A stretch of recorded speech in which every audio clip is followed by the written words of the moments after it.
Bonjour, bonsoir et bienvenue sur la chaîne Évitant ou Flamme Jumelle, ne vous trompez pas. Alors aujourd'hui, comme son titre l'indique, je vais aborder le thème du burn-out que l'on peut éventuellement rencontrer dans ce genre de relation. Donc avec un évitant ou une flamme jumelle pour ceux qui se rassurerait avec ce parcours plutôt douteux et comme j'ai déjà abordé dans les premières vidéos, euh, rassurant. Donc pour aborder le thème du burn-out, je vais décortiquer en 8 points, puis je conclurai par la suite. Donc dans un premier temps, ce sera comment arrive un burn-out. Dans un deuxième temps, c'est comment personnellement ça m'est arrivé. Dans un troisième temps, les solutions qui nous sont proposées quand on fait face à un burn-out. Dans un quatrième temps, sont-elles efficaces nous concernant personnellement? Moi, je vous évoquerai donc dans un cinquième temps comment moi je m'en suis sorti. Et puis dans un sixième temps, en combien de temps et quel est le signe qui indique que j'en suis sorti. Et puis dans un huitième temps, maintenant, qu'est-ce que comment qu'est-ce que j'en tire comme bénéfice ou comme évolution. Et puis après je conclurai euh, de manière à ce que vous puissiez y voir plus clair si vous êtes passé dans cette phase-là. C'est une phase qui peut arriver à n'importe qui. Alors, premier point, donc comment arrive un burn-out? Alors, le burn-out, c'est en gros, pour chaque personne et puis chaque témoignage que j'ai pu entendre à ce sujet-là, c'est un truc qui revient assez communément. C'est une accumulation de plein de choses qui peut être d'un point de vue strictement personnel, qui peut dater depuis son enfance. Puis après, de la vie quotidienne, qui peut être le travail, la vie sociale, la relation de couple, les divers événements qui peuvent arriver dans une vie, comme des décès, des ruptures, dans une vie amoureuse ou des ruptures amicales ou des ruptures sociales aussi, voilà. Et donc, on n'extériorise jamais parce qu'on a personne ou on ne trouve personne qui puisse nous comprendre. Toujours des gens qui euh, cherchent à nous trouver des solutions à notre place, mais sans jamais nous écouter. Donc du coup, au bout d'un moment, on commence à prendre sur soi, à dire bon c'est pas grave, ça passera. Puis on met au fond, on met au fond. Puis au bout d'un moment, ça s'accumule, ça s'accumule. Et puis il y a un événement déclencheur qui fait que d'un seul coup, on s'effondre. On ne sait pas pourquoi. C'est dans un premier temps physique. Puis d'un seul coup, le psychique prend tout de suite le dessus et là, on s'effondre complètement.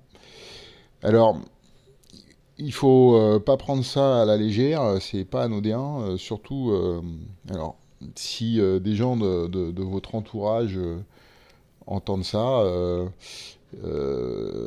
c'est très important parce que ça peut avoir des répercussions, comme on le sait euh, depuis peu dans des,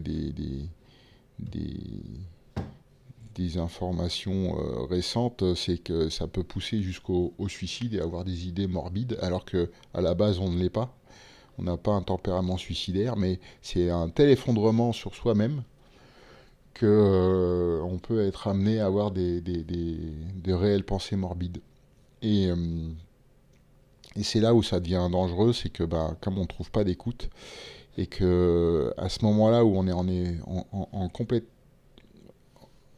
complètement en état de faiblesse, et ben la première solution qu'on trouve, c'est ou qui nous passe par la tête, c'est faut que ça s'arrête, faut que ça finisse. Et on peut avoir, alors qu'on n'a pas du tout ce genre de tempérament. Moi, me concernant, c'était un truc que j'avais jamais imaginé un jour dans ma vie.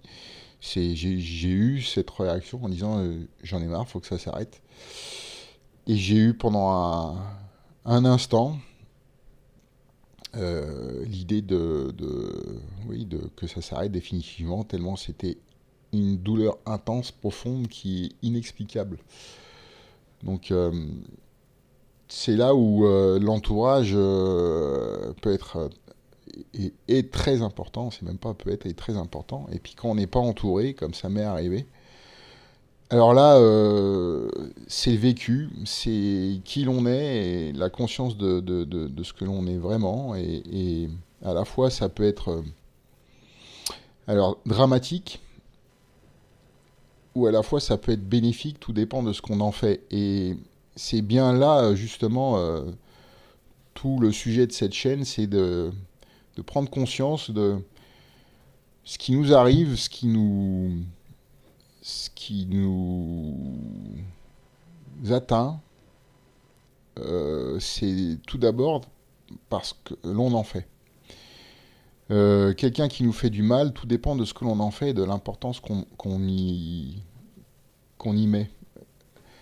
Quelqu'un qui nous fait du bien, c'est la même chose. C'est tout dépend de ce qu'on en fait. Et donc notre réaction révèle aussi qui l'on est vraiment. Donc moi perso, ça a été une période où voilà, j'ai j'ai subi ça. J'ai été surtout à la base dans l'incompréhension totale de ce qui m'arrivait par rapport aux gens qui m'entouraient. Même quand ça m'est arrivé, je me suis retrouvé aux urgences psychiatriques et on m'a décelé par rapport à ce que je pouvais éprouver et indiquer que c'était une dépression. Sauf que, oui, suite au burn-out, on se retrouve instantanément dans un état dépressif. Donc, ce qu'il faut aussi, c'est qu'on tombe sur quelqu'un qui demande quel a été le déclencheur et pourquoi. Parce que le problème, c'est que on peut se retrouver dans un état dépressif. J'ai fait 24 heures en urgence psychiatrique. Et puis, voilà, comme à tout dépressif, on m'a donné des antidépresseurs, anxiolytiques éventuellement, et sans savoir quelle était la réelle cause. Et voilà, et du coup, ça va aller mieux, rentrez chez vous, monsieur, quoi. Sauf que, heureusement que j'ai quelque part un vécu et un esprit fort qui fait que... et puis ce que je suis aussi, quoi. Comme j'ai indiqué dans d'autres vidéos, voilà, j'ai la particularité d'être HPI. Quand on est HPI, souvent on est aussi HPE, donc au potentiel intellectuel et au potentiel émotionnel. Donc c'est-à-dire qu'on est hypersensible, surtout dans nos émotions. Euh, donc l'hypersensibilité, j'y reviendrai plus tard, mais c'est ce qui m'a permis justement, de par ce que je suis, d'avoir la démarche de vouloir comprendre pourquoi ça m'est arrivé et surtout ne pas ressombrer tout de suite derrière en sortant, parce que le problème c'est que c'est toujours là. Le burn-out revient assez rapidement derrière parce que on peut de nouveau avoir donc ça se traduit par une grosse crise d'angoisse, hein, le burn-out. C'est d'un seul coup on s'effondre parce qu'il y a une angoisse qui est terrible, insurmontable, qu'on n'arrive pas à surmonter psychologiquement, et puis ça se traduit physiquement. On s'écroule totalement. Alors moi, ça a été physiquement, ça a été physiquement suite comment, à un choc émotionnel, et du coup, ça s'est traduit par crise de larmes. Je me suis effondré sur moi-même, sur le lit, et impossible de bouger pendant 2-3 heures à hurler, comme si j'allais mourir instantanément oui, à,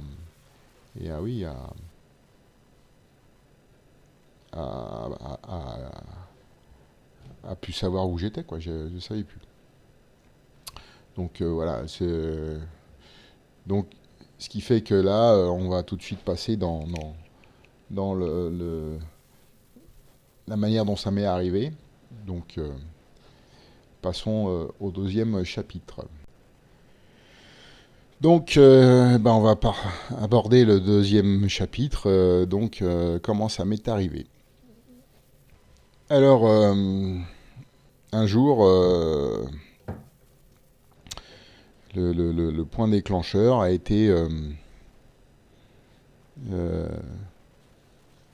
un cumul de plein de choses qui a duré...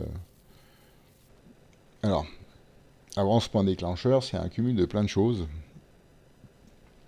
qui me sont arrivées pendant pratiquement, on va dire, entre 30 et 40 ans, sachant que j'en ai 50 passés. Des choses qui résultent depuis l'enfance, que j'ai pu réaliser tout au cours de ma vie. Donc j'ai pu aussi progresser de mon côté.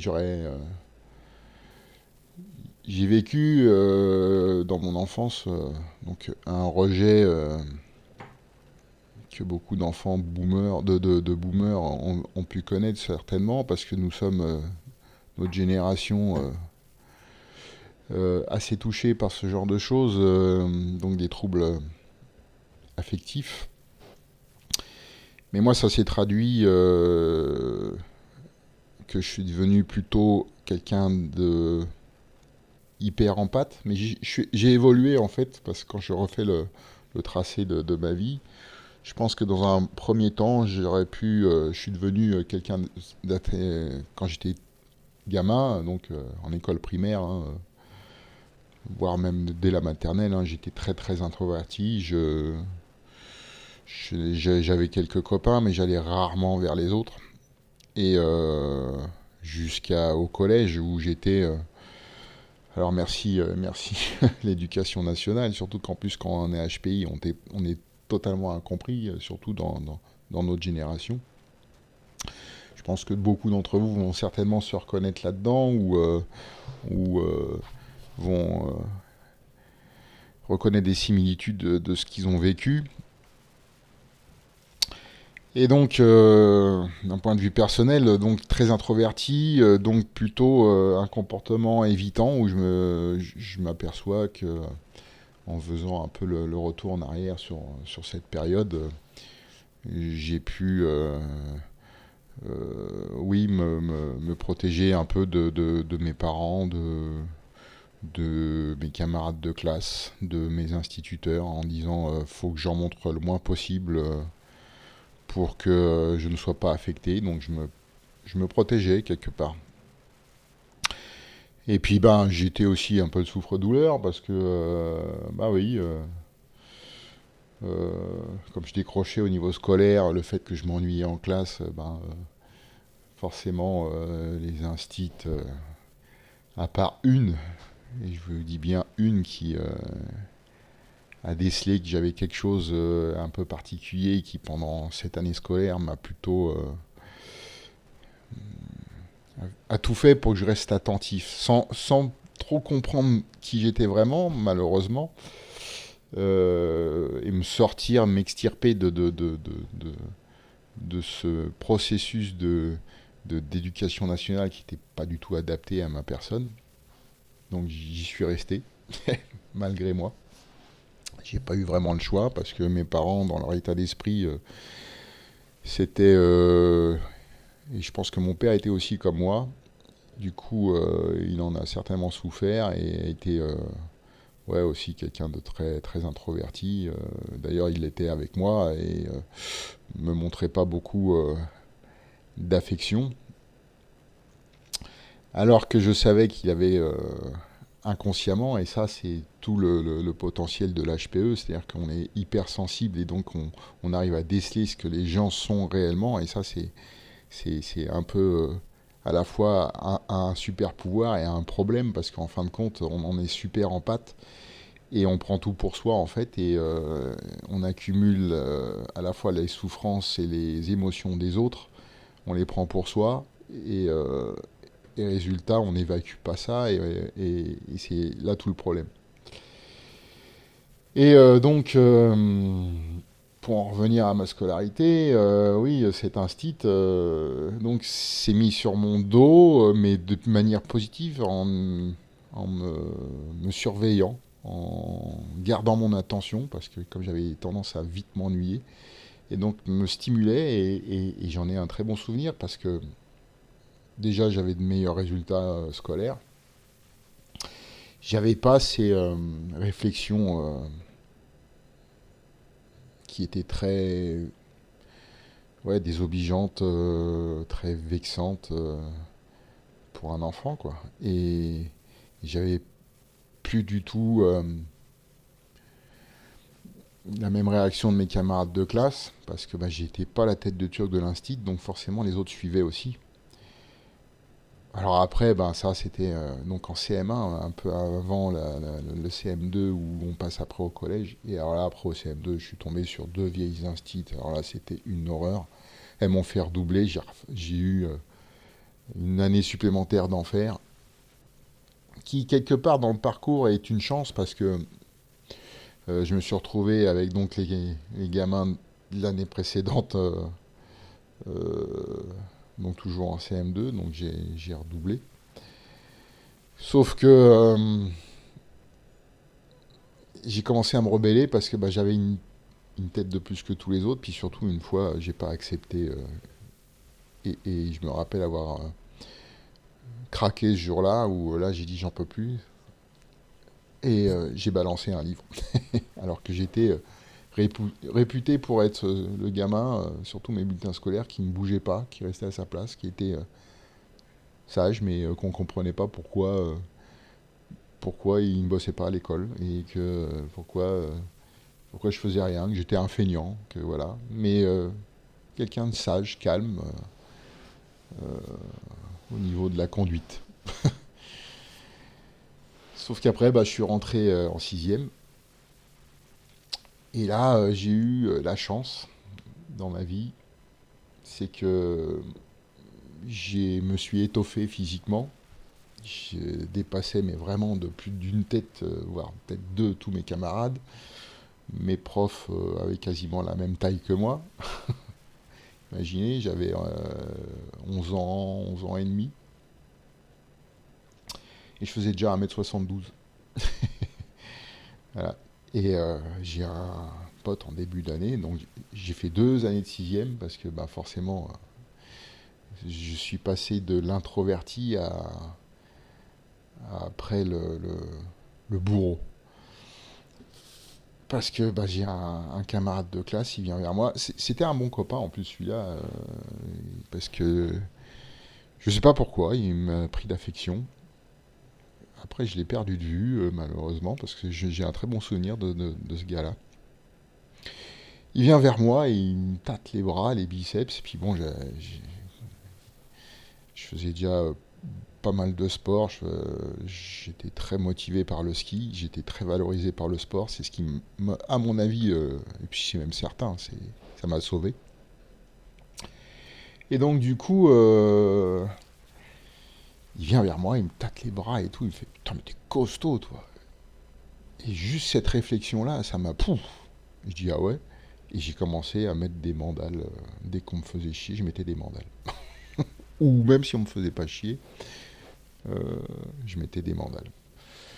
Donc du coup, je suis passé de l'hyper introverti tête de turc à la personne que l'on craignait, limite qu'on détestait, parce que bah, justement, j'étais le distributeur de baffes.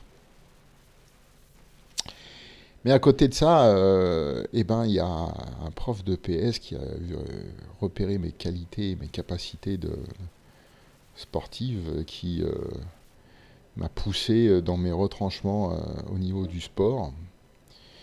Et le sport, malgré ce qu'on croit, ce n'est pas que les jambes, c'est aussi beaucoup la tête. Parce qu'il faut, avec la tête, savoir maîtriser un geste dans un premier temps. savoir l'utiliser à un bon moment et à bon escient. Il faut une certaine forme d'intelligence pour que justement cette maîtrise devienne efficace et qu'on arrive à être au-dessus des autres. Et me valorisant à travers le sport, et puis quelqu'un de dur, assez sévère, mais juste. Et moi j'avais remarqué qu'il était juste ce gars-là. Oh, ça m'en met l'émotion, c'est l'hyper-émotivité. Et donc du coup, malgré qu'il soit dur, j'acceptais. Parce que je savais au fond de moi que c'était pour moi. Et quand il a commencé à me pousser, à me dire non, non, tu vas arrêter de faire ton feignant, tu vas pas faire moins que ce que tu peux faire. C'est quelqu'un qui était. C'était le seul prof de PS, je crois, que j'ai rencontré dans toute ma scolarité, qui était investi vraiment dans son travail. Je l'ai même recroisé beaucoup plus tard après. Et à chaque fois que je lui parlais de mon parcours, il me dit mais je suis pas étonné, je le savais. C'est une chance de rencontrer quelqu'un dans sa vie comme ça, qui fait que j'ai évolué d'évitant à quelqu'un d'un peu plus sécure, on va dire, tout en étant toujours un peu introverti, mais beaucoup moins. Et donc, en me poussant dans mes retranchements, euh, il allait voir mes parents et il disait votre fils, il a des capacités hors normes. Et donc forcément, par la suite, je suis devenu athlète de haut niveau. Mais simplement parce que ça me valorisait et que j'ai eu la chance d'avoir des capacités que j'ai pu aussi, bien sûr, cultiver et développer, parce qu'on ne devient pas athlète de haut niveau comme ça, parce qu'on a juste des capacités, il faut aussi les entretenir et les cultiver, et puis les améliorer, bien sûr. Alors malheureusement, j'ai pas eu la carrière que j'aurais pu avoir, parce que j'ai eu un parcours après affectif qui a été extrêmement douloureux. Et d'où le cumul de tout ça qui fait que ça m'a amené au burn-out. Donc pour en finir avec cette évolution, c'est qu'après, à travers le sport, ça m'a valorisé. J'ai commencé à faire des compétitions de ski à un très bon niveau. Je faisais du roller, j'ai été repéré. J'ai fait des courses de roller à un très haut niveau aussi, ce qui, par le pur des hasards, m'a amené au patinage de vitesse sur glace. J'ai réussi à rentrer en sélection olympique. Bon, malheureusement, j'ai eu une blessure et je n'y suis pas allé. Et puis surtout, c'est que malheureusement, j'ai pas rencontré les bonnes personnes d'un point de vue affectif, parce que même si d'un point de vue, on va dire, social, j'ai pu me sortir de cette introversion.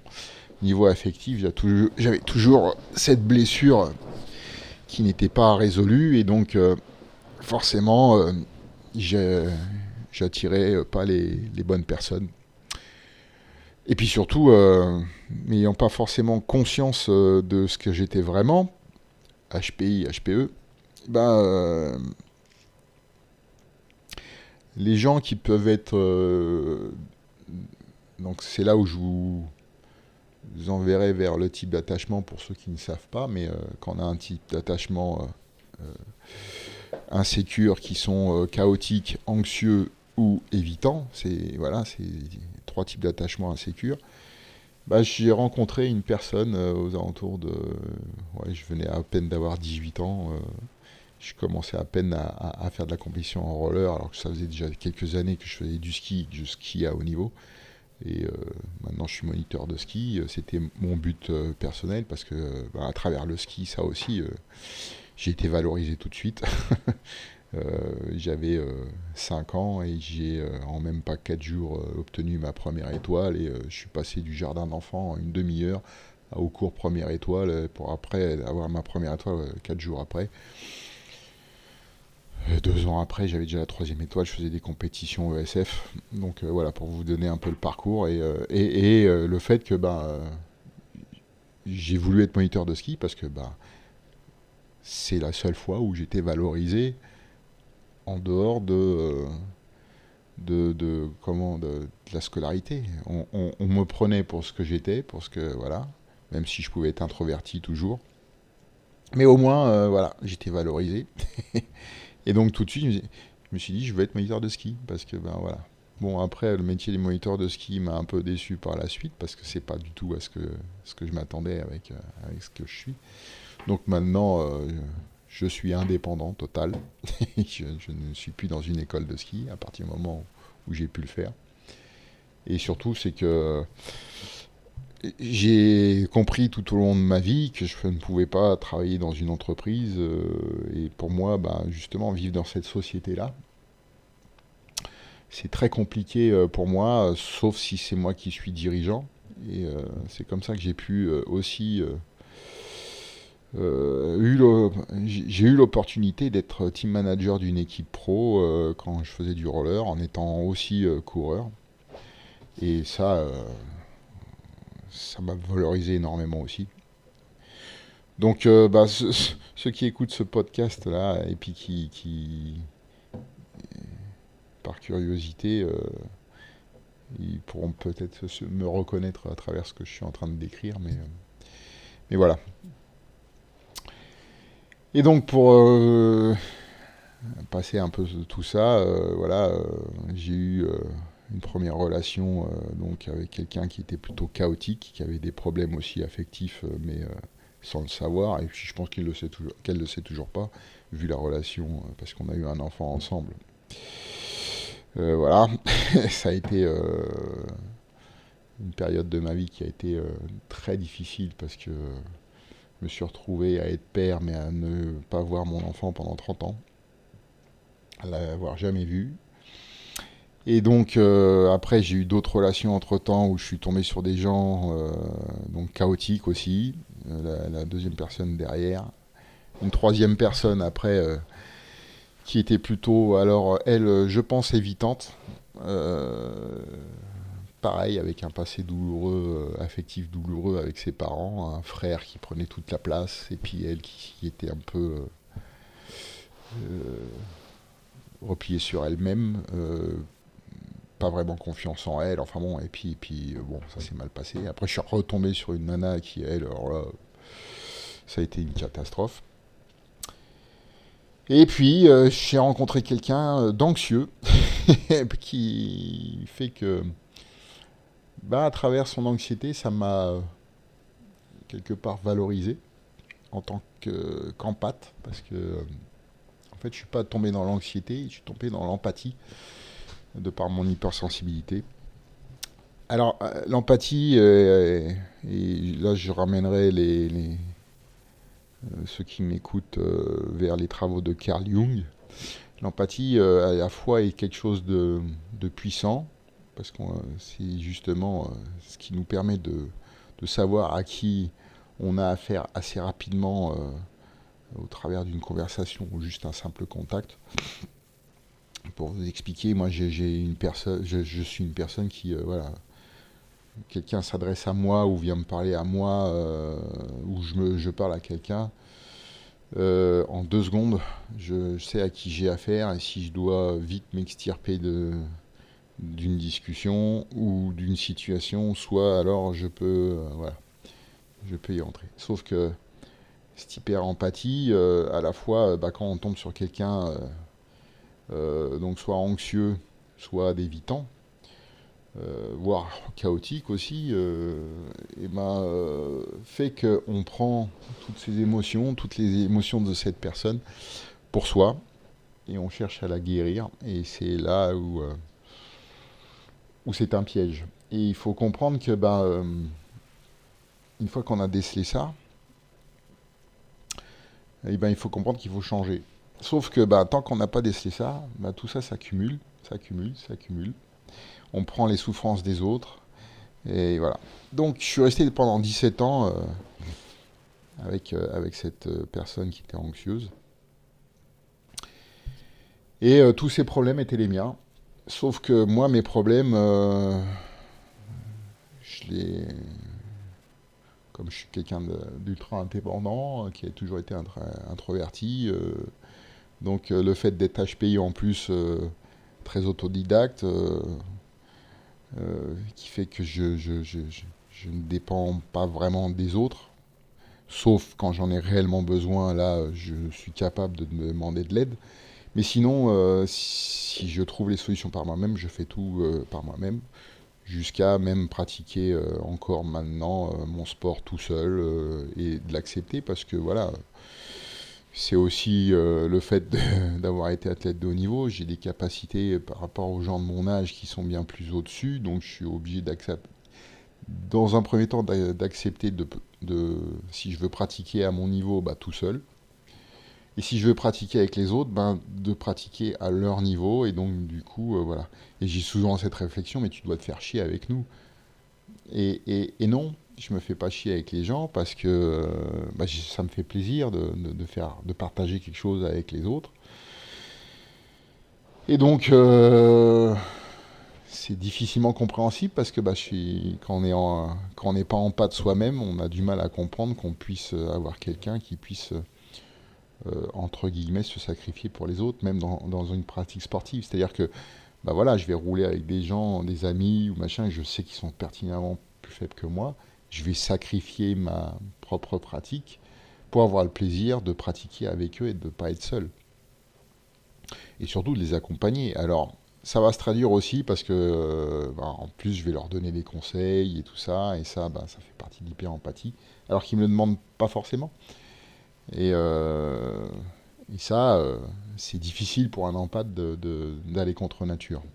Donc forcément, dans les relations affectives, amoureuses, sentimentales, et ben, on a à peu près la même façon de procéder. Et ça, c'est là où il faut arriver à en prendre conscience pour pas se laisser bouffer par justement l'évitement des autres ou l'anxiété des autres ou le chaos des autres, quoi.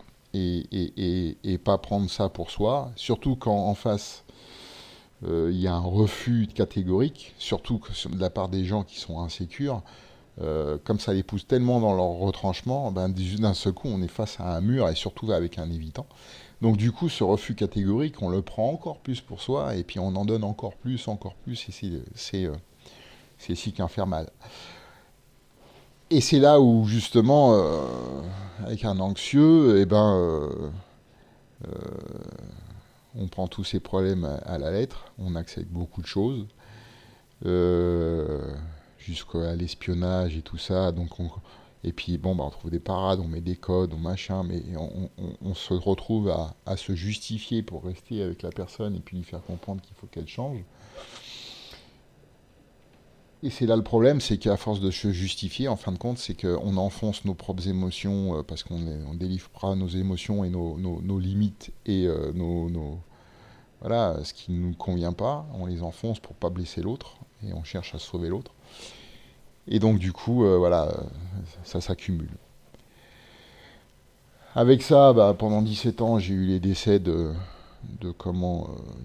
personnes de ma famille, avec pas forcément un soutien du côté de la personne avec qui j'étais, euh, pensant que j'étais fort, alors qu'intérieurement, bah, ça m'affectait.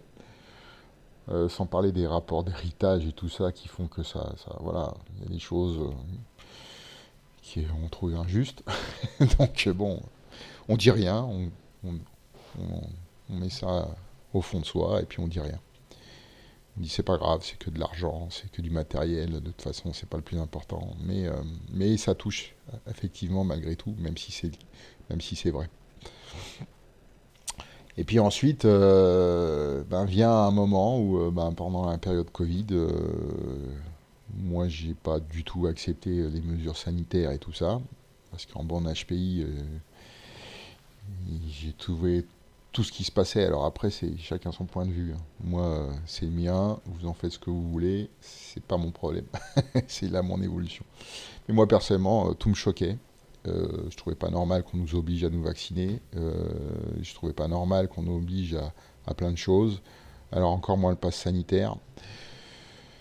Donc moi je me suis mis en marche de tout ça. Et puis d'autres personnes qui étaient d'accord avec ça, qui étaient dans la même, voilà, la même façon de penser sur ce qui se passait, sont venus avec leurs problèmes en me demandant de les résoudre. Alors, personnellement, en tant qu'empathe, c'est super gratifiant, sauf que j'y ai dépensé une telle énergie que ça m'a bouffé, mais ça m'a bouffé d'un coup. Et puis ma compagne, qui me suivait pas, qui au contraire m'a dit ouvertement que je la gonflais, et qu'elle l'avait dit aux voisins, et qu'elle l'avait dit à d'autres. Et là, ça m'a fait un choc. Donc du jour au lendemain, j'avais créé des groupes WhatsApp pour un peu lier les gens, lier tout le monde. Du jour au lendemain, j'ai tout supprimé. On est venu me le reprocher, limite à m'insulter, pourquoi t'as supprimé, et machin, et nanana. Et mais je fais, c'est moi qui crée le truc. Vous n'êtes pas une seule fois soucié de ma personne. Et moi qui cherche à me sauver de cette situation parce que ça me bouffe, vous venez maintenant me reprocher de me sauver et vous venez même m'insulter pour avoir fait ça. Je dis mais débrouillez-vous, faites ce que vous voulez et faites la même chose. Vous allez voir si c'est facile. Alors sur le coup ça m'a fait du bien de dire tout ça parce que c'est la première fois que je disais vraiment ce que je pensais à des gens que j'avais aidés. Sauf que du côté de mon couple, j'avais toujours pas le soutien et puis j'osais pas. Mais ça me turlupinait en me disant mais qu'est-ce que je fais dans cette relation? Et qu'est-ce que je fais là? Et est-ce que je dois continuer? Et donc cette question m'a duré pendant près de 3 ans, jusqu'à ce que les situations Covid s'arrêtent. Donc 2020 jusqu'à 2023. Et puis surtout,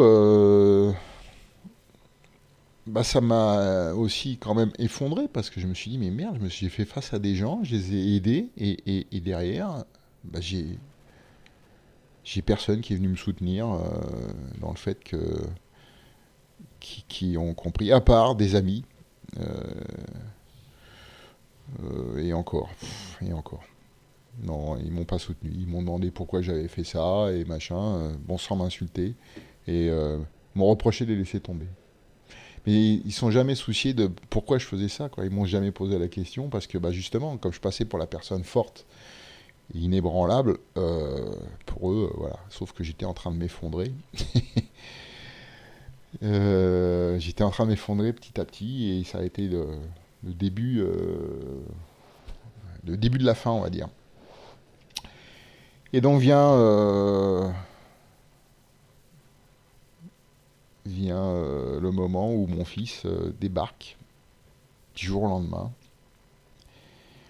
et veut me rencontrer. Alors que ça faisait 30 ans que j'espérais ça, j'avais envoyé quelques messages, tout, machin, et voilà,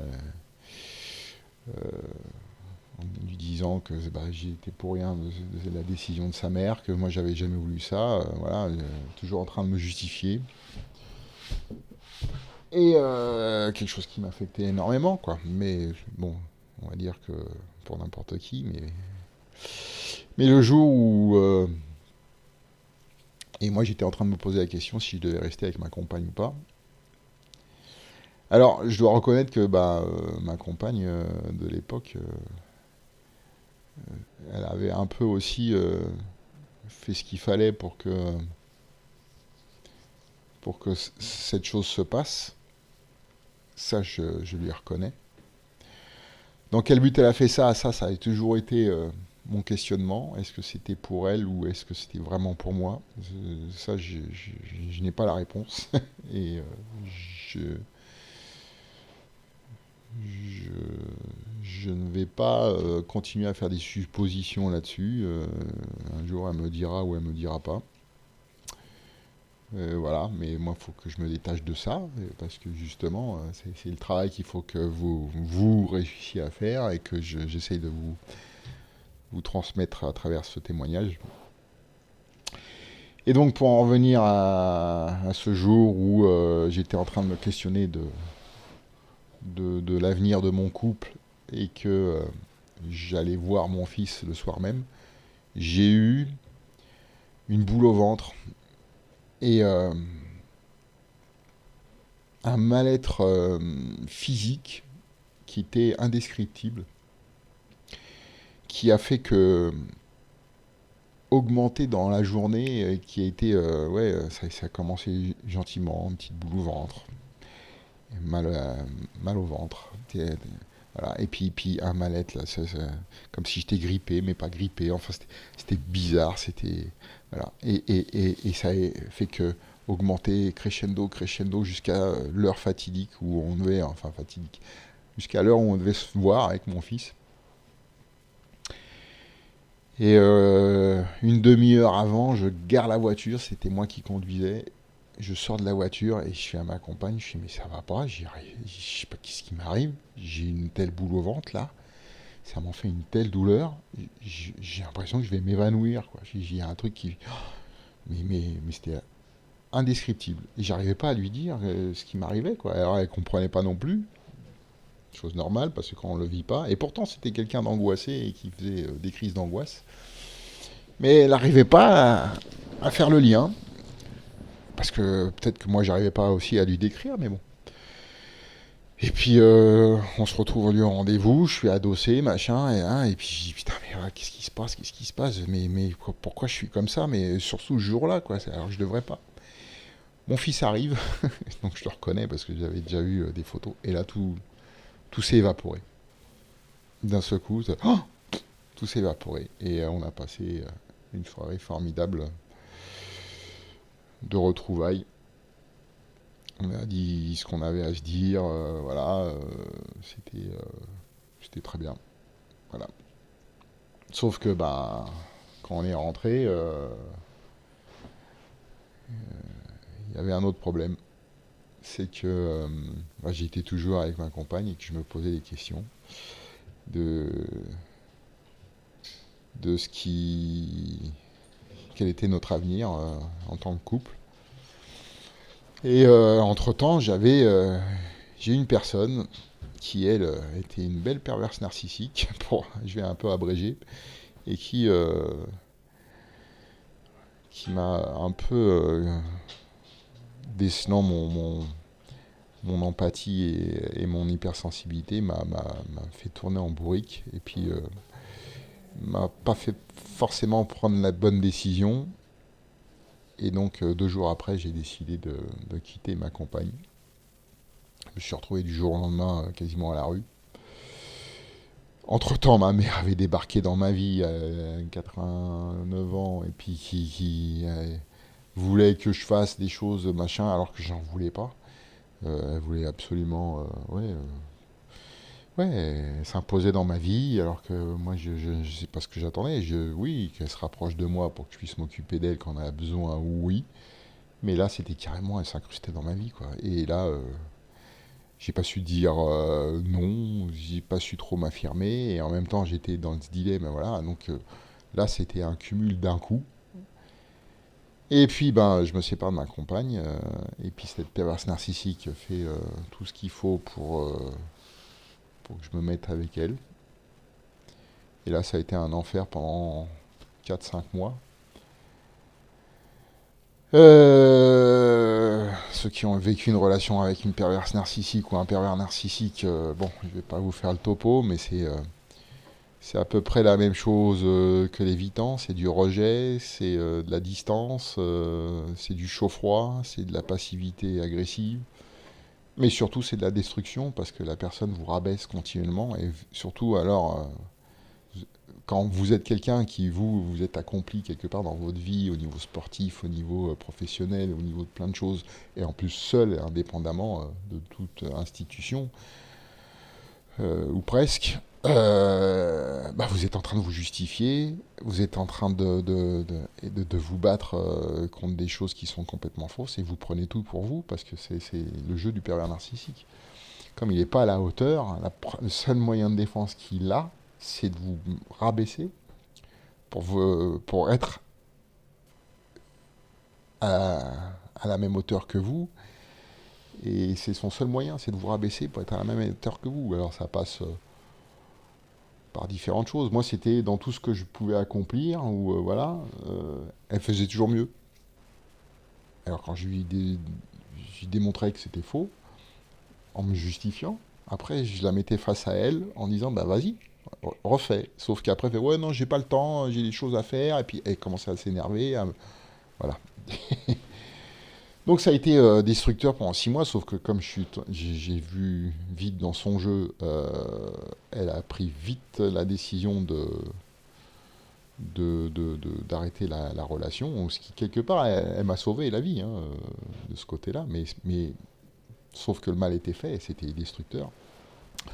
Donc je me retrouve à nouveau plus ou moins à la rue, avec mon chien, et mon chien qui,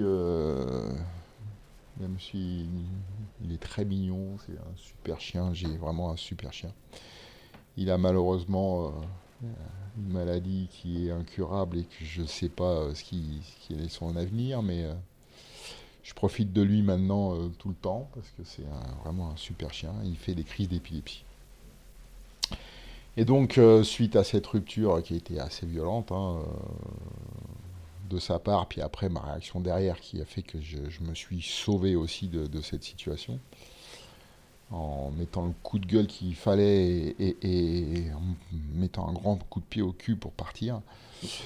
Forcément, après, derrière, je me suis un peu effondré, je dormais plus, j'étais dans l'angoisse, dans quelle situation je me suis foutu, enfin bon, entre la rupture avec mon ex-compagne, plus cette rencontre avec cette perverse narcissique, enfin bon, voilà.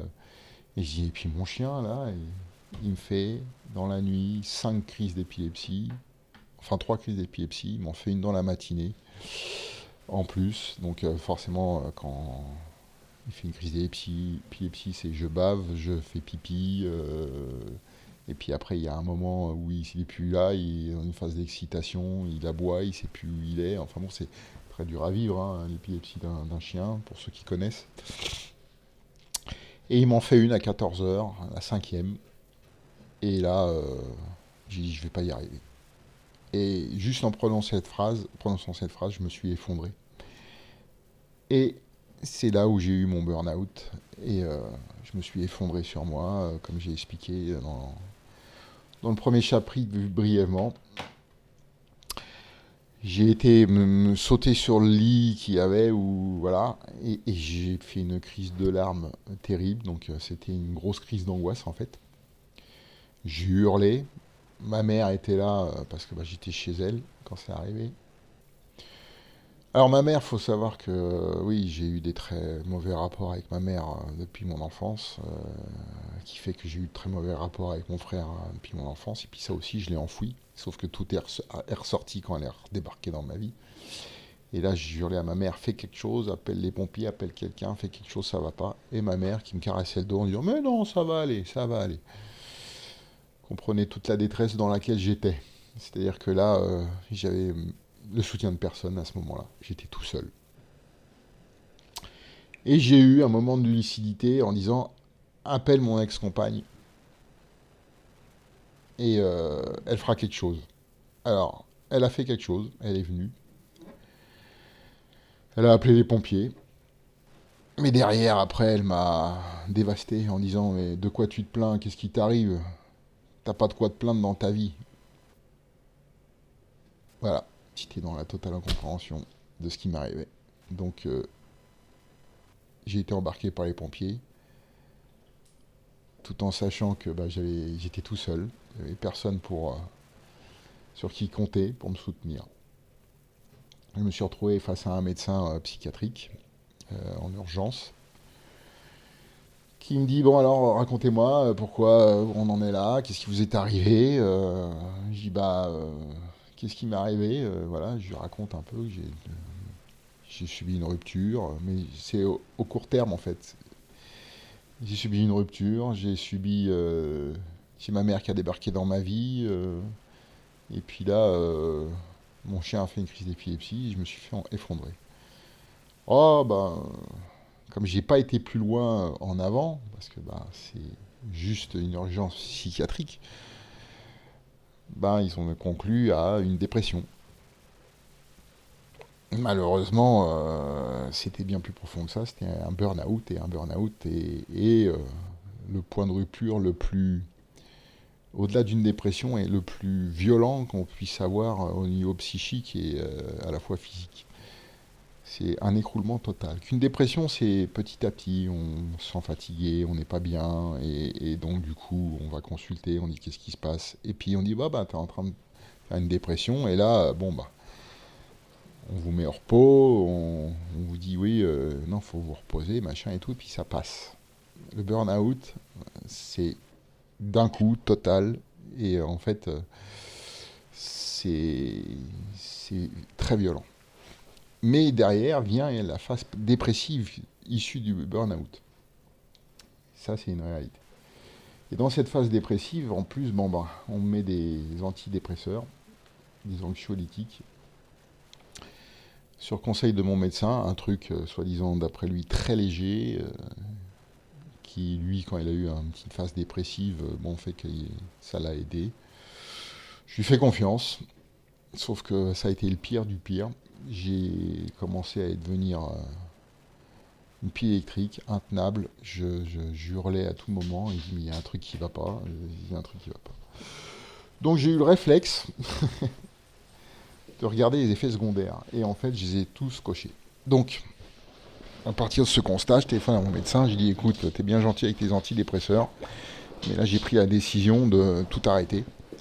Et il me dit, fais surtout pas ça. Ça va être terrible à vivre. Je dis, je m'en fous, mais là, je peux pas continuer comme ça. Et donc j'arrête tout du jour au lendemain. Et là, ça s'appelle le sevrage, comme si vous sevriez d'une drogue quelconque, que ce soit l'alcool ou n'importe quelle drogue. Et ça a duré 1 mois et demi, où là, ça a été à la fois physique et moral, ça a été assez dur à passer pendant 1 mois et demi. Et puis bien sûr, vous avez toujours des bons copains qui vous disent ce que vous devez faire, reprendre le travail, reprendre ci, aller sortir, changer la tête et tout. Sauf que c'est pour la première fois, à partir du moment où j'ai décidé d'arrêter les antidépresseurs, que j'ai dit non là, faut que j'arrête d'écouter les gens. Et c'est là tout le bénéfice du burn-out. Quand il se passe bien, c'est que là, on se remet vraiment en question. Et donc là, j'ai dit, il faut que j'arrête, il faut que je commence à m'écouter dans un premier temps, et après, j'écouterai les autres. Mais c'est d'abord moi. Et c'est là où c'est important. Donc en fait, j'ai passé le troisième volet qui était les solutions proposées, donc c'est-à-dire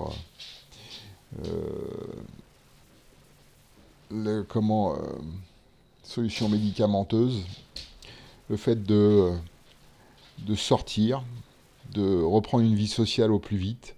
Sauf que, sauf que c'était pas efficace. Donc on a aussi survolé le quatrième chapitre, savoir si c'était efficace. Et c'était pas du tout efficace. La preuve, c'est que ça m'a fait sombrer limite encore plus. J'arrivais pas à m'en sortir. Et donc maintenant, on va arriver sur le 5e chapitre. Comment je m'en suis sorti? Et ben, c'est justement là où ce que je vous disais, c'est que j'ai commencé à m'écouter et à me dire non là, faut que tu arrêtes, faut que tu te reposes, faut que tu prennes du temps et surtout tu fais les choses à ton rythme. Et tant pis de ce que pensent les autres, tant pis de... Ils savent pas. En fait, ils savent pas ce que tu traverses. Alors, j'ai eu quand même quelques amis qui m'ont appelé et qui m'ont demandé ce qui se passait et tout, et notamment certains avec qui j'avais fait les mouvements anti-pass sanitaire, anti-vaccination et tout ça, et puis qui, sachant d'après eux comment j'étais, que je leur dis j'ai fait un burn-out, la réflexion c'était mais non, pas toi, c'est pas possible. Et puis moi je leur répondais bah si, moi. j'ai fait un burn-out. Et donc, étant dans la totale incompréhension, il m'appelait pour me demander des nouvelles. Ce qui est réconfortant parce que je me dis, je suis quand même pas tout seul, mais personne n'avait de solution. Personne n'avait le bon mot. Voilà. À part un ami qui, je pense, se reconnaîtra, qui m'écoutait. Ouais, deux même, deux amis qui m'écoutaient. Mais j'en ai un des deux qui lui m'écoutait, mais à chaque fois voulait me trouver des solutions, alors que l'autre m'écoutait vraiment. Et quand il en avait marre de m'écouter, il disait bon, je te laisse, je te rappelle, voilà. Mais ça me faisait du bien parce que quelque part, il me confrontait à moi-même sans le savoir. Et à côté de ça, il fait du ski, il fait du parapente. Moi, je fais du parapente aussi. Il me proposait d'aller skier. Il me proposait, et puis je lui disais oui ou non. Et il se gênait pas pour me dire que quand je lui parlais de ce qui m'arrivait, dire oui, mais bon, c'est bon, ça tourne en boucle, tu me gonfles. Euh, et bon, quelque part, il me montrait un peu la voie à suivre, même si ça me choquait au départ, mais dire que oui, t'es mon ami, ça m'inquiète ce qui t'arrive, mais il y a un moment, tes problèmes sont pas forcément les miens, et voilà, j'ai eu ma dose, j'étais assez écouté, donc voilà. Mais ça l'empêchait pas de s'inquiéter pour moi, donc j'ai bien senti la différence. Quelqu'un qui s'inquiétait pour moi, de savoir si j'allais bien ou pas, et puis qui me demandait à chaque fois si ça allait. Alors après, il essayait de me distraire en me racontant un peu sa vie. J'en avais pas forcément à faire quelque chose, mais ça m'emmenait sur un autre chemin. Mais voilà. Et puis, quand il venait dans le coin, tiens, tu viens faire du ski, tiens, tu viens faire du parapente, voilà. Et je lui disais oui ou non, et puis voilà. Mais entre-temps, c'était pas tous les jours, hein, c'est une fois, un jour par-ci, par-là, toutes les 2, 3 semaines, hein, quand il était dans le coin. Et donc, moi, de mon côté, j'ai passé des longs moments à chercher, à savoir ce qui m'était arrivé, pourquoi ça m'était arrivé, et à chercher des solutions. Alors, première solution de facilité, et puis qui pouvait à la fois me rassurer et puis me dire, ah bah voilà, c'est ça qui m'arrive. Ça a été de tomber ce parcours flamme jumelle. Et donc là, d'un seul coup, je dis, voilà, je sais ce qui m'arrive, voilà, ouais. Sauf que il y a un moment, en bon HPI, je me dis, mais c'est bizarre, il y a quand même des incohérences. Parce que oui, c'est souffrant, tout ça, mais putain, mais il n'y a pas de solution, quoi. C'est juste à attendre. Mais attendre, je vais attendre combien de temps? Combien de temps je vais attendre quelqu'un qui se fout de ma gueule et machin, enfin bon, et, et d'être dans cette souffrance? Je dis, c'est pas normal, il y a un truc qui va pas. Et puis il m'arrivait des trucs bizarres, alors ça, c'est ce qui s'appelle les synchronicités, et c'est là où je vous renvoie encore sur Carl Jung. Et justement, dans les parcours flammes jumelles qui sont, à mon avis, qui vérolent bien YouTube et d'autres supports, euh, se servent des travaux de Carl Jung, mais alors d'une façon à vendre leur truc, et qui est complètement déformée. Et en fait, dans les synchronicités, il faut savoir que il y a des choses dans la vie, et je pense que chacun d'entre vous le comprendront, qu'on ne maîtrise pas et qui viennent souvent du psychique et puis surtout du quantique. Et là, c'est là où tout ce qui est mysticisme et spiritualité mystique se sert pour emmener les gens qui sont dans une détresse ou une faiblesse comme on peut l'être lors d'un burn-out ou dans un parcours, dans une relation avec un évitant. Vous voyez ce réflexe de dire parcours alors que ça n'existe pas. C'est une relation avec un évitant, c'est de jouer là-dessus et puis de parler de Carl Jung et machin. Sauf que, Carl Jung était l'ami d'un certain Einstein et donc était aussi donc un psychologue, psychiatre, mais qui s'intéressait aussi aux travaux d'Einstein. Ils étaient amis. Et il parlait justement entre le psychique et le quantique, il y avait une relation.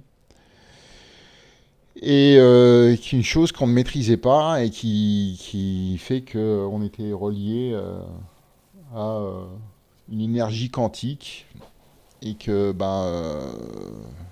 elle pouvait se confondre dans le psychique et que tout ce qui nous arrivait n'était pas dû forcément au hasard. Et c'est là où il faut remettre le spirituel en tant que maîtrise de l'esprit et pas le spirituel en tant que religion ou mysticisme. La spiritualité est une maîtrise de l'esprit. Et c'est là où tous les travaux de Carl Jung sont déformés par cette spiritualité mystique qui sont les parcours flammes jumelles. Parce que, en tant qu'HPI, faisant face à toutes ces incohérences, et puis après, des similitudes dans le discours par rapport au parcours flamme jumelle et une relation avec un évitant. Je dis, mais là, en fait, il y a un truc qui ne va pas. Et donc, en faisant mes recherches, en travaillant aussi sur moi-même, en me sortant de mon cadre habituel, je me suis sorti tout seul de tout ça. Donc ça veut dire que j'ai fait un travail sur moi-même et j'ai pris le temps de comprendre les choses, de aussi me dépatouiller de toutes ces âneries. Surtout que je suis tombé sur une psychothérapeute qui était un peu adepte du chamanisme et machin et tout, sans en comprendre les véritables sens, et puis que c'était pas une question de spiritualité dans le sens religieux, mais de la maîtrise de l'esprit. Et malheureusement, oui, elle exerce toujours, elle exerce. Alors, elle peut faire du bien à certaines personnes qui s'y retrouvent, mais moi, j'ai vu tout de suite ses limites. C'est que elle cherchait pas à me comprendre qui j'étais pour savoir où je devais aller, mais elle cherchait à me mettre dans son moule théorique qu'elle connaissait, et elle était ultra théorique. Jusqu'au point où, quand j'ai rencontré la personne évitante avec qui j'étais, je lui ai demandé si j'étais avec une personne évitante. Elle m'a dit, mais non, mais en fait, vous comprenez sûrement l'énagramme de machin. Putain, elle m'a fait perdre mon temps. J'ai même payé la séance. J'ai dit, non, on va s'arrêter là. Hein, parce que je savais bien que je perdais mon temps. Et j'ai perdu mon temps, justement, à aller voir cette personne. Alors, si vous avez besoin d'aller voir un thérapeute, surtout si vous ne le sentez pas, si vous avez une sensibilité un peu exacerbée et que vous ne le sentez pas, n'insistez pas, quoi. Moi, j'ai insisté un peu en me disant, bon, allez, je vais prendre sur moi. Et puis voilà. J'ai eu, après, derrière, j'ai pas eu forcément la démarche d'aller voir un thérapeute derrière, même si plusieurs fois on me l'a dit, on me l'a conseillé, surtout quand on se retrouve financièrement à devoir aussi demander des aides parce que oui, on se retrouve vite dans la merde financièrement. Et j'ai dit mais oui, mais pour l'instant j'ai trouvé aucun psychiatre ou un psychothérapeute qui me convienne et voilà, je suis quelqu'un de particulier et voilà. Et c'est difficile parce que les gens en face pensent que vous abusez du système, que vous abusez de plein de choses, mais non, c'est pas le cas. Moi personnellement, j'avais besoin de faire le travail tout seul, mais ça c'est moi. Ce qui marche pour moi ne marchera pas forcément pour tout le monde, donc c'est pour ça que je dis c'est comment je m'en suis sorti, mais c'est moi. Après, chacun a ses propres solutions. Mais d'un point de vue personnel, ouais, j'ai fait mes recherches et puis alors surtout, j'en reviens à voilà. Ne vous laissez pas embarquer dans ce parcours flamme jumelle qui est complètement trompant parce que donc ce qui m'a mis la puce à l'oreille, voilà, c'est toutes ces synchronicités, des choses qui m'arrivaient, mais merde, qu'est-ce qui se passe? Alors je vous ferai pas je développerai pas ce que c'est les synchronicités là maintenant, mais je vous enverrai à regarder ce que c'est réellement. Des événements qui peuvent subvenir et puis qu'il faut prendre en compte et qui sont pas dus simplement au hasard. Dans le fait que si j'ai rencontré toutes ces personnes là et puis que ça m'a amené jusqu'à un burn-out, c'est pas dû au hasard. C'est que puis surtout voilà, par rapport à mon parcours de vie, si j'ai rencontré les bonnes personnes au bon moment pour que je passe des 8 ans avant l'âge adulte à quelqu'un d'un peu plus sécure, mais peut-être anxieux et voilà, hyper en pâte, c'est pas pour rien. Et puis, si derrière j'ai eu ce burn-out, c'est pas pour rien non plus, c'est pour que mon corps dise non mais stop, faut que tu arrêtes d'être comme ça. Je voulais revenir sur mon ami qui ne s'est pas privé de me dire que je pouvais le gonfler avec mes histoires. Euh, Parce que oui, même s'il était là pour me soutenir et parce qu'il s'inquiétait pour moi, il me faisait remarquer que mes problèmes restaient les miens et que il y a un moment, fallait qu'il reste les miens et que c'était pas les siens et que il était là pour me soutenir, mais pas pour s'approprier mes problèmes. Mais dans ma sortie du burn-out, il a eu l'attitude qu'il fallait, c'est-à-dire que euh, pas mal de personnes autour de moi avaient tendance à me dire ce qu'il fallait que je fasse pour me sortir de là. Il faut que je reprenne le travail, il faut que j'ai de nouveau une vie sociale, il faut que je sorte, que je rencontre du monde, rencontre des gens, voilà. Sauf que j'étais pas du tout dans cette dynamique-là, parce que j'étais au fond, mais vraiment au fond. Et mon ami, voilà, avec qui je fais du parapente et du ski, un jour, il faisait beau, il me dit, écoute, aujourd'hui il y a des belles conditions pour faire un beau vol, je vais aller voler, tu viens? Juste il me propose. Il me dit pas il faut que je vole, que j'en profite, il me dit écoute, voilà, et les conditions sont réunies pour faire un beau vol, est-ce que tu veux venir? Donc j'ai le choix à ce moment-là d'aller voler ou de rester dans mon coin. Et puis je l'écoute parce que je me dis oui, il a raison, il fait beau, donc pourquoi pas. Et puis ça allait un peu mieux, j'avais bossé un petit peu, voilà, parce que j'avais été demandé avec des clients que je connaissais. Donc ça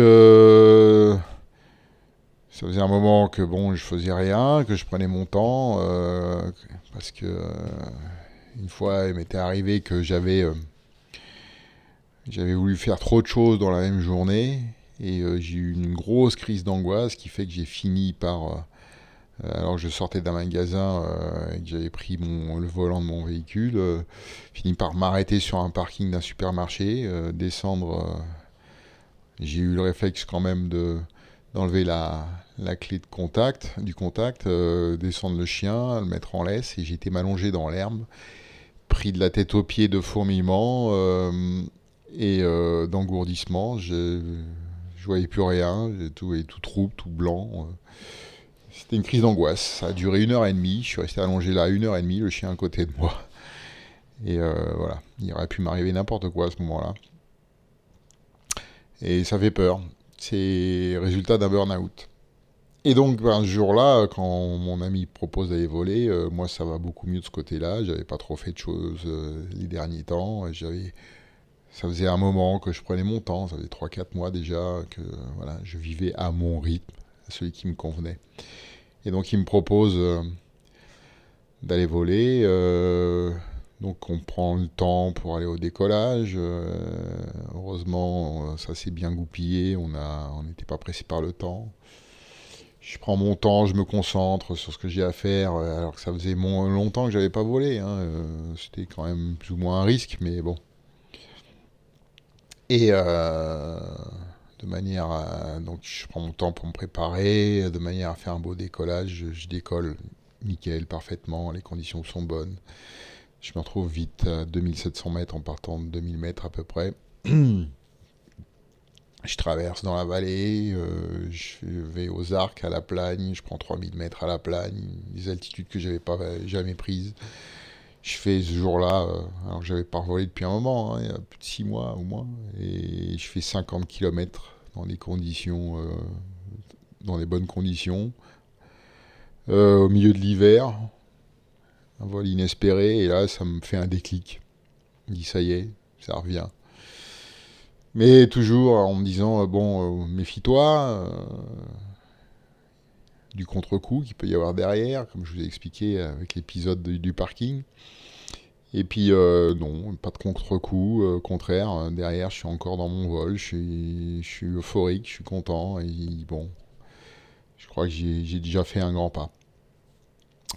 Et puis par la suite, eh ben, j'ai j'ai commencé à me remettre un peu en vie sociale, à revoir du monde, à sortir, à voler, à skier. Je passe l'hiver, je rencontre mon évitante, je vois son profil, voilà. Quelqu'un qui me plaît comme ça, je dis oui, bon, hop, on se rencontre. Et puis c'est pas le fruit du hasard que je tombe sur elle, parce que quand je vous parle de synchronicité, elle a le même prénom que celle avec qui j'étais juste avant elle, qui était pervers narcissique. Sachant que bon, elles ont des similitudes dans le comportement et dans le schéma toxique, il y a vraiment une différence et ça m'a permis de la voir. Alors, cette synchronicité, qu'est-ce que ça veut dire? Est-ce que ça veut dire que on était destiné à se rejoindre ou pas? Voilà, c'est là où le spirituel, la synchronicité, tout ce qui est quantique, voilà, c'est la maîtrise de l'esprit, savoir pourquoi ça nous arrive, pourquoi on tombe sur ce genre de personnes. Malgré tout, mon évitante m'a fait progresser encore plus parce que j'avais pas fini. Et résultat, maintenant, je suis mentalement dans une meilleure condition. J'ai retrouvé de l'énergie, j'ai retrouvé mon énergie et surtout, je suis conscient des schémas qui peuvent être toxiques, hein, à ne plus reproduire. Notamment par mon hyper-empathie, de ne plus de m'imposer des limites, ne plus aller trop loin et à me perdre. Donc c'est pas pour rien. Maintenant, l'avenir avec cette personne, je ne sais pas ce qu'il va être. Comme je vous ai dit, ça va dépendre d'elle, de son comportement, de savoir si elle a, elle aussi, travaillé sur elle-même le fait de m'avoir rencontré. Est-ce que ça va l'avoir bousculé ou est-ce qu'elle va s'enterrer dans ses propres schémas? Je lui ai tendu la main selon mes limites, c'est-à-dire 3 fois. La troisième fois, voilà, elle m'a dit ouvertement, après lui avoir posé la question si elle voulait encore me voir, qu'elle ne voulait plus. J'ai dit très bien, je suis parti. Et depuis, c'est silence radio, je ne l'ai plus jamais contacté. Et je ne la contacterai plus parce que, voilà, à partir du moment où j'ai tendu la main plusieurs fois, j'ai donné mes limites, et sans qu'elle le sache, elle a franchi ma limite. La troisième fois, c'était la troisième fois de trop. Un refus. Maintenant, si elle revient, il y aura toujours mes limites qui seront là et surtout des conditions, même si l'amour est inconditionnel. Il y aura surtout des conditions, et ce sera une, c'est est-ce qu'elle aura eu la volonté de vouloir se sortir de son schéma toxique, même si elle en a conscience, est-ce que derrière elle a la volonté de vouloir s'en sortir? Parce que autant ce qu'elle subit ne m'appartient pas, ce que moi j'ai subi ne lui appartient pas, mais faut pas surtout que je veuille l'en sortir ou la soigner. Je veux bien l'aider, mais c'est pas à moi de la soigner parce que chacun se soigne tout seul. Et c'est ça la réalité. On va passer au 6e chapitre. C'est combien de temps et quel a été le signe qui m'ont indiqué que j'en étais sorti. Je vais vous dire que combien de temps, je pense que je m'en suis assez bien sorti au bout d'1 an et demi, jusqu'à temps que je rencontre mon évitante, qui fait qu'elle m'a replongé, et je pense que c'est pas dû à un hasard, plus ou moins dans un état d'anxiété qui m'a, contrairement à ce que j'aurais pu faire auparavant, m'a fait réagir tout de suite en disant stop, ça va pas recommencer. Il faut que je comprenne à nouveau ce que je suis en train de vivre avec cette personne.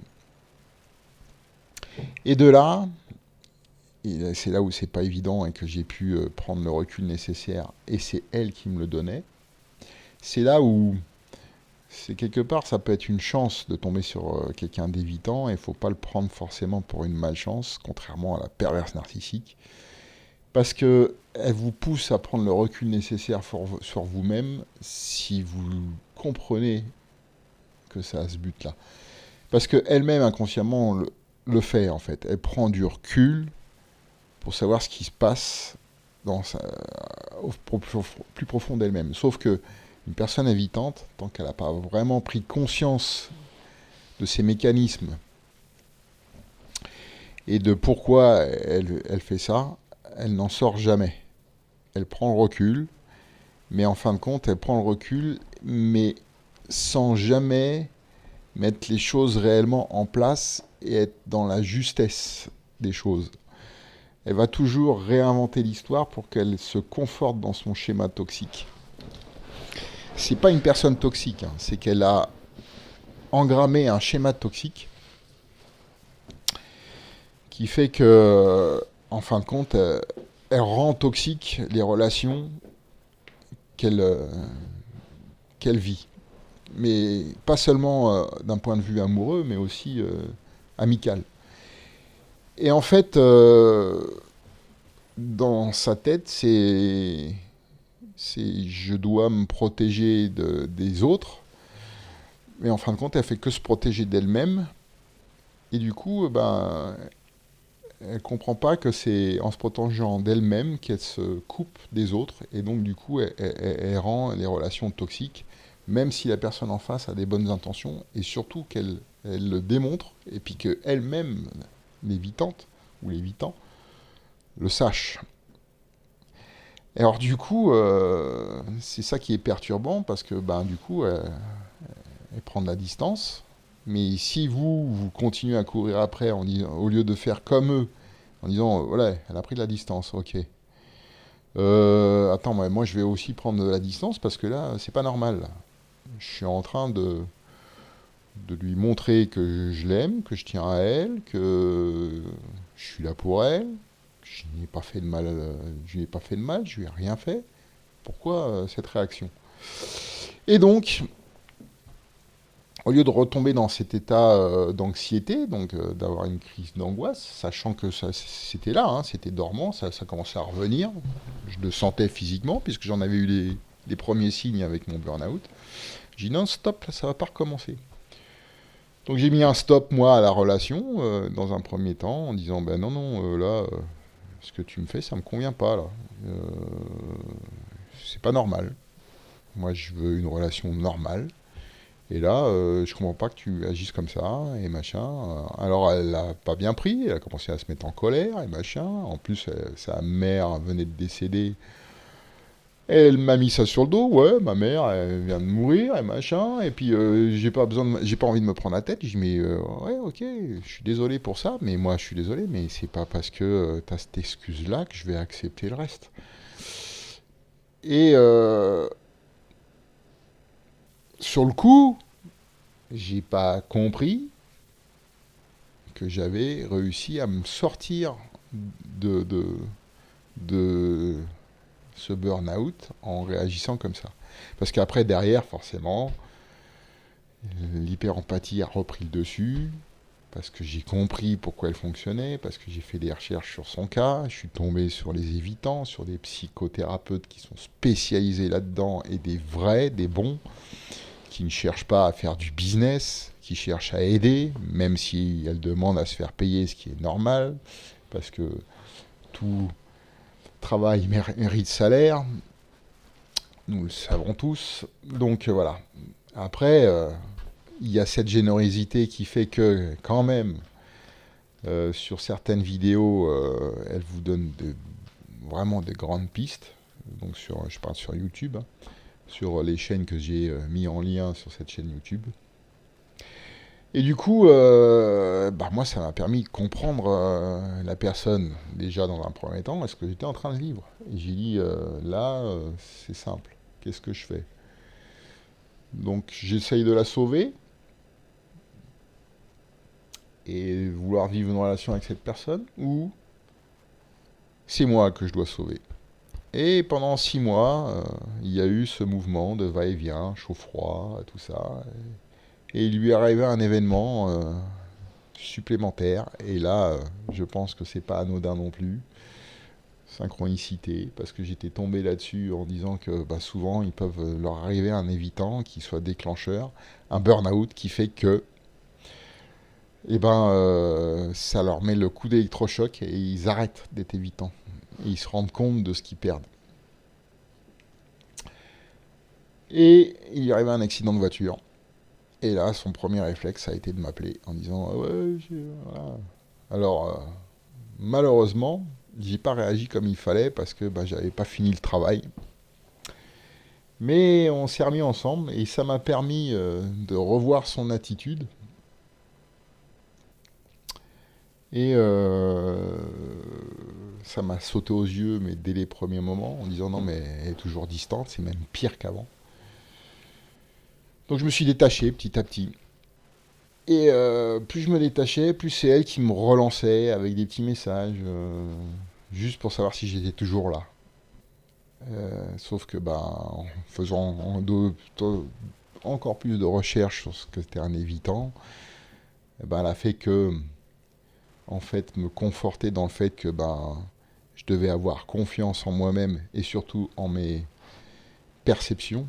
C'est-à-dire que je suis hyper perspicace, comme je vous l'ai expliqué. Je sais déterminer quelqu'un, je sais pratiquement lire comme dans un livre ouvert dans une personne. Et ça a été mon cas avec mon évitante.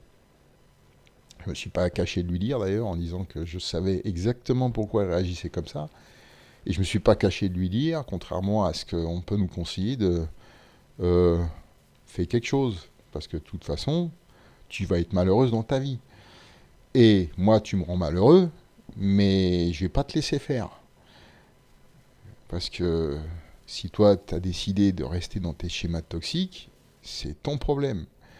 Mais sache que ce qui t'est arrivé avant, contrairement à ce que tu as pu me raconter, c'est toi qui l'as provoqué. Il faut que tu en prennes conscience. Et puis, ce qui va t'arriver après, ça va être la même chose que ce qui se passe entre nous. Ça va recommencer. Parce que pour le moment, tu as même conscience. Et c'est là où il y a une lueur d'espoir.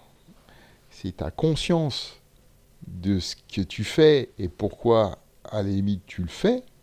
Parce qu'elle m'a dit, j'ai un problème avec l'attachement, j'ai pas envie ou machin, mais à côté de ça, elle me faisait des preuves qu'elle tenait à moi, et voilà. Mais à chaque fois qu'il se passait un moment un peu exceptionnel entre nous, où on était bien, elle sabotait tout à chaque fois. Sauf que j'avais fini de le prendre contre moi. J'ai commencé à lui dire, arrête de faire ça, parce que tu es en train de saboter la relation. Comprenez? Au lieu de dire qu'est-ce que j'ai fait, j'ai dit mais tu sabotes ta relation. Pose-toi des questions. Alors maintenant, est-ce que ça va être l'élément déclencheur pour elle? Et puis, elle va changer. Pas forcément pour moi ou pour nous. Ou peut-être pour moi.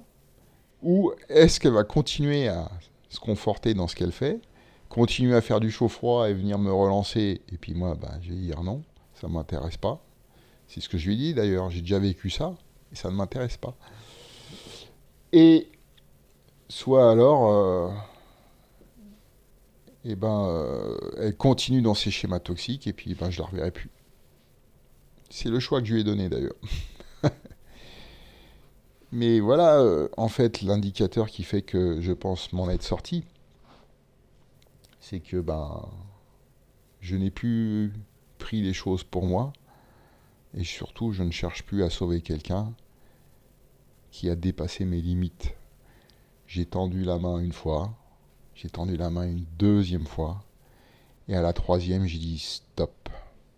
Si tu ne décides pas de sortir par toi-même de ton schéma toxique, comme moi j'ai pu en sortir aussi par mon parcours que je vous ai expliqué, notamment après le burn-out, en prenant du temps pour moi, en me recentrant sur moi-même, et c'est ça, se recentrer, c'est pas d'un point de vue religieux où on va faire des respirations, non, se recentrer sur soi-même, c'est se poser les bonnes questions, se remettre en question, savoir ce qui nous anime, ce qui nous déplaît, et après se donner des limites acceptables ou pas, qu'on soit en pâte, pas en pâte ou machin. C'est ça, se recentrer sur soi-même. Il n'y a rien de religieux et de spirituel.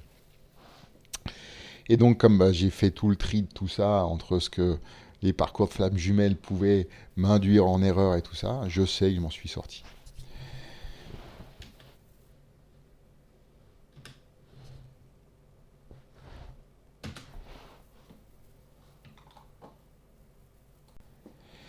Alors, chapitre 8, la grande question. Et maintenant? Et ben maintenant, ça va plutôt bien. Je continue à travailler sur moi-même parce que on n'est pas à l'abri d'une rechute.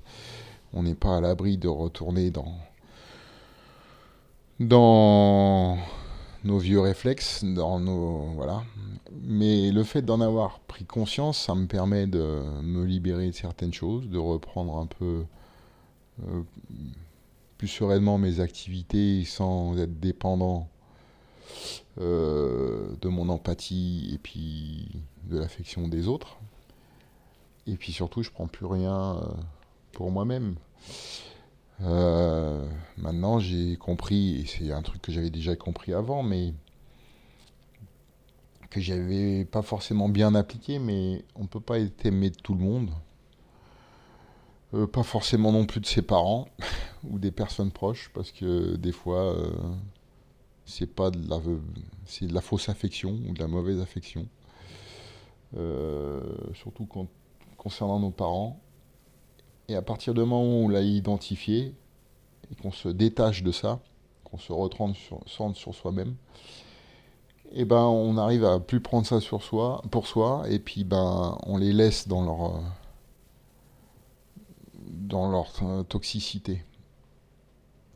Et puis s'ils comprennent pas, ben on leur explique une fois, deux fois, et puis après on trouve des phrases qui permettent de dire écoute, si ça te plaît de rester dans ce schéma-là, c'est ton problème, c'est pas le mien.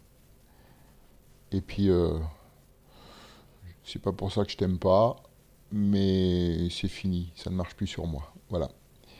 C'est une phrase simple qui renvoie chacun devant ses responsabilités, sans être blessante, et puis qui peut aussi amener aux personnes en face à se poser des questions.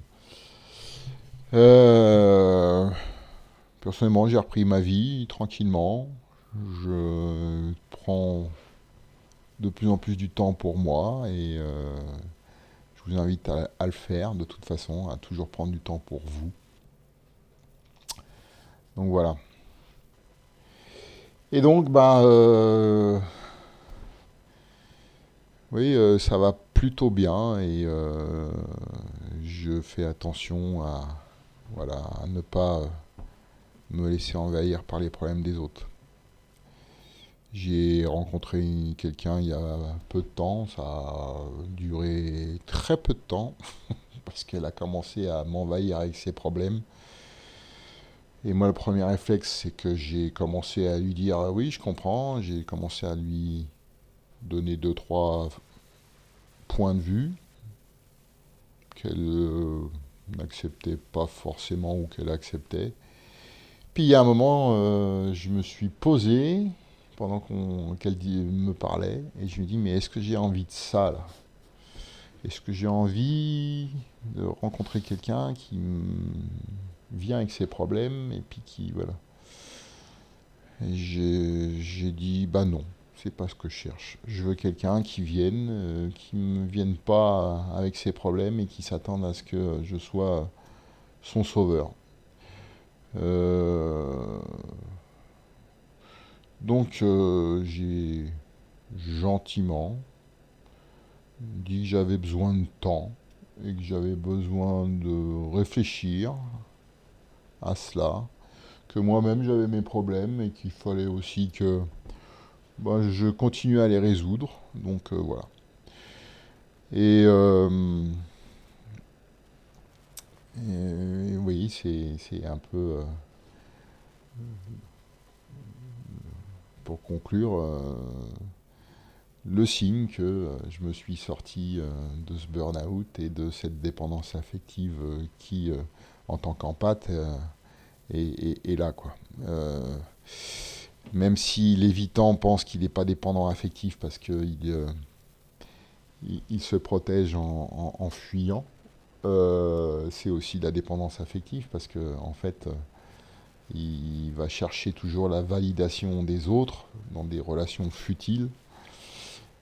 Et quand il a une validation qui est trop forte, et ben sa dépendance affective, parce qu'il la cherche, cette validation forte, et ben il fuit parce que elle lui fait peur, elle finit par lui faire peur. Et ça reste de la dépendance affective. On devient insécure ou voilà, je pense que je suis devenu un peu plus sécure que ce que je pouvais l'être auparavant. Quand justement on arrive à prendre le recul nécessaire en disant, en se posant la bonne question, est-ce que c'est ce que je veux ou pas. Donc concernant mon évitante, ben c'est, oui, c'est, j'aimerais, j'ai envie d'avoir une relation avec cette personne parce que j'ai vu ce qu'elle, ce qu'elle est au plus profond d'elle dans les premiers moments qu'on a vécu ensemble et que ce qu'elle était vraiment, cette authenticité qu'elle m'a livrée comme ça. Sauf que cette même authenticité et le fait de s'être livrée comme ça avec une certaine vulnérabilité lui a fait peur parce que ça a été soudain et d'un coup. Elle m'a livré tout d'un coup. Alors que moi, non. J'avais été prudent. Et c'est à partir du moment où elle a réalisé qu'elle se livrait d'un coup, puis que moi j'ai fini par me livrer aussi, que là elle a commencé à faire ses allers-retours, chaud-froid et tout ça. Donc fort de cette analyse, eh ben, j'ai compris que ben, oui, j'étais sorti de tout ça.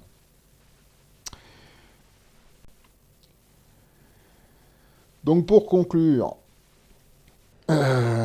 pour rester sur le thème de la chaîne, c'est-à-dire qu'entre évitant et parcours flamme jumelle, ben, il ne faut pas se tromper.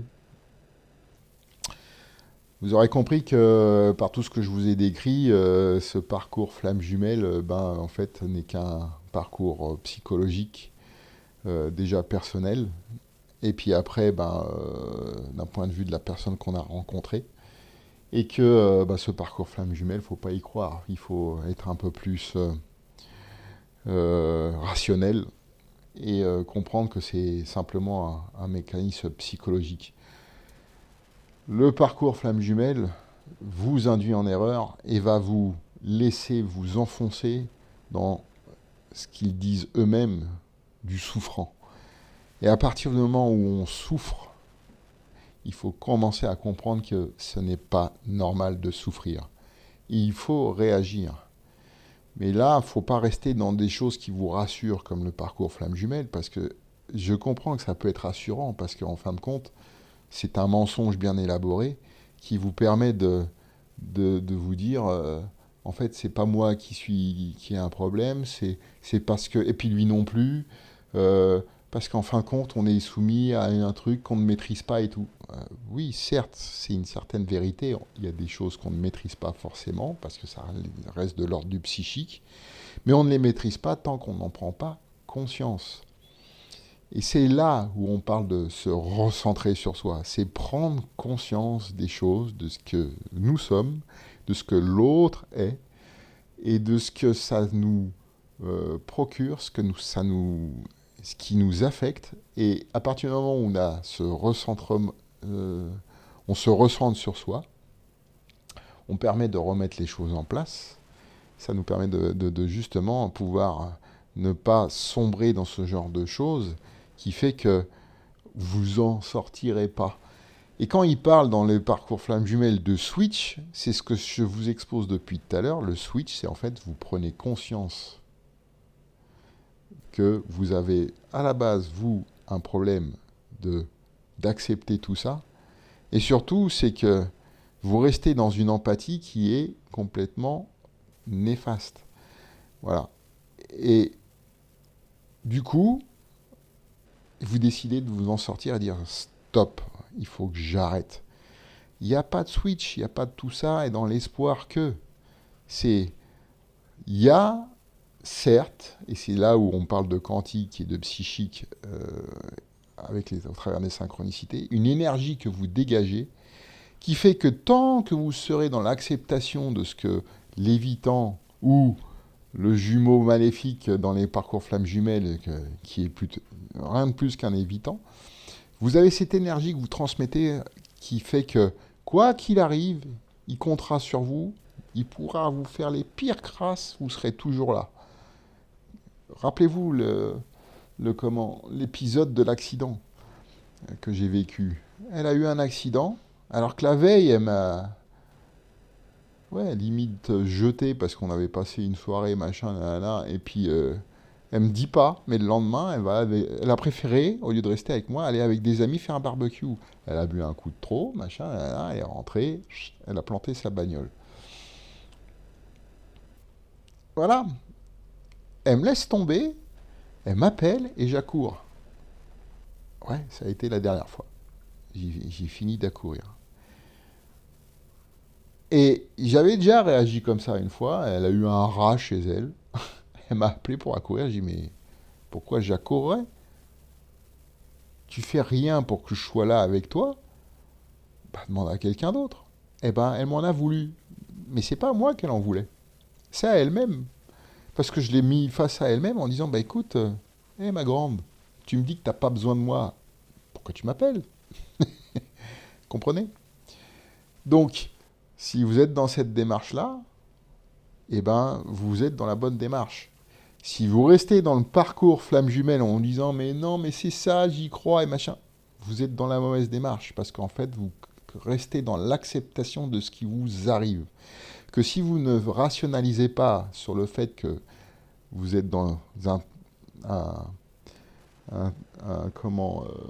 processus qui est complètement psychologique de votre part et de sa part, et que vous ne mettez pas un terme à déjà vous, ce que vous acceptez ou pas, bah vous restez dans l'énergie de « je suis là » et elle le sent, ou la personne évitante, le sent que quoi qu'il fasse, quoi qu'il se passe, elle tendra la main pour se rassurer et vous serez toujours là. À partir du moment où vous serez dans la démarche en lui disant fermement « t'as dépassé mes limites, c'est fini, ne compte plus sur moi, tu peux m'appeler », je te dirais « c'est bien fait pour toi », peut-être pas dans ce terme-là, mais écoute, je t'avais prévenu, et puis maintenant, qu'est-ce que tu cherches? Parce que si tu penses que je vais te rassurer, bah moi, tu m'as pas rassuré non plus. Donc, résultat, va voir quelqu'un d'autre. Ou alors, c'est que tu as pris conscience de quelque chose. Mais moi, tant que j'ai pas une valeur sûre de ta part comme quoi tu as changé, ou que tu veux changer, que tu as compris que tu avais un schéma toxique qui fait que toutes tes relations étaient toxiques, même si elle pense qu'elle a des tas d'amis, que ses sorties sont extraordinaires et tout ça,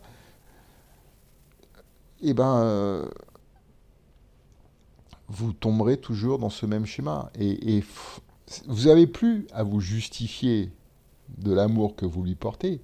C'est à elle de justifier ses actes face à l'amour que vous lui portez. C'est-à-dire de vous rejeter. Pourquoi tu me rejettes? Pourquoi tu fais ça? Parce que moi, tant que j'ai pas de réponse de ta part, eh ben, tu peux rester où t'es. Par contre, si tu me dis, je sais pourquoi je fais ça, c'est parce que j'ai peur, d'accord. Ok. Par contre, c'est pas moi qui vais te sauver. Qu'est-ce que tu comptes faire? Parce que moi, je me suis sauvé tout seul. Et donc, il va falloir que tu comprennes que si tu veux sortir de ce schéma toxique, il va falloir que tu te sauves tout seul. Donc, tu as l'intention de te sauver ou pas? Ou tu continues jusqu'à temps que tant que je vais comprendre et que je vais accepter ça? Non. Moi, je ne l'accepte plus. Donc, du coup, je fais un stop. Et si tu me démontres que tu fais les démarches nécessaires pour arrêter ce schéma toxique, je pourrais reconsidérer, et c'est pas j'accepte, je pourrais reconsidérer la situation. Et à condition, parce que on parle d'amour inconditionnel, certes, mais se poser des limites, c'est pas des conditions, c'est se poser des limites en disant je vais pas me perdre dans une relation face à quelqu'un qui ne veut pas se sortir de sa situation. Moi, je suis sorti de la mienne pour pouvoir accueillir quelqu'un qui soit dans des bonnes conditions et puis qui m'accueille. Et moi, je vais l'accueillir aussi. Et puis, c'est tout. Si moi, je suis tout seul à t'accueillir, ben en fait, ça ne sert à rien, puisque je vais vivre une relation tout seul, même si on est à deux. Voilà, ce sera la conclusion sur le fait d'être passé par un burn-out et le parcours flamme jumelle évitant. Donc vous aurez bien compris que, selon le thème, ne vous trompez pas.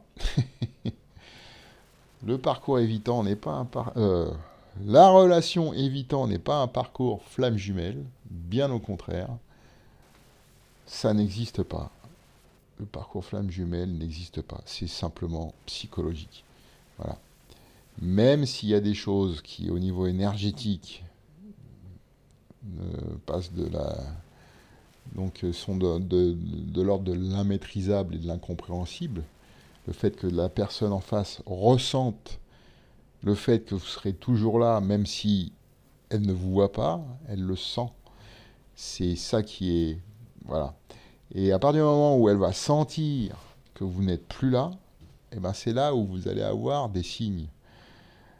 Et c'est là où on parle de synchronicité, c'est ces signes, il y a des choses qui vont vous ramener à elle, des trucs qui vont apparaître. Elle dit, mais pourquoi ça apparaît? Oui, parce qu'elle est en train de se rendre compte de que vous n'êtes plus là, c'est fini. Et c'est l'ordre du quantique. Mais ça a une explication, même si le quantique, c'est assez compliqué à comprendre. Et c'est là où vraiment il faut aller voir les travaux de Carl Jung et pas entendre ce qu'on en raconte, parce que souvent c'est déformé, ou alors par des gens qui savent très bien l'expliquer et qui l'exposent très bien, mais pas au travers de trucs de flammes jumelles ou machin, parce que bien sûr qu'ils déforment les travaux de Carl Jung pour leur business ou leurs croyances, on va dire, parce que ce sont des fausses croyances. En plus, ce genre de personnes qui parlent de parcours flamme jumelle, de se recentrer sur toi, de développement personnel, machin et tout, ils parlent de fausses croyances, alors que c'est eux-mêmes qui, justement, transmettent des fausses croyances. Voilà, voilà.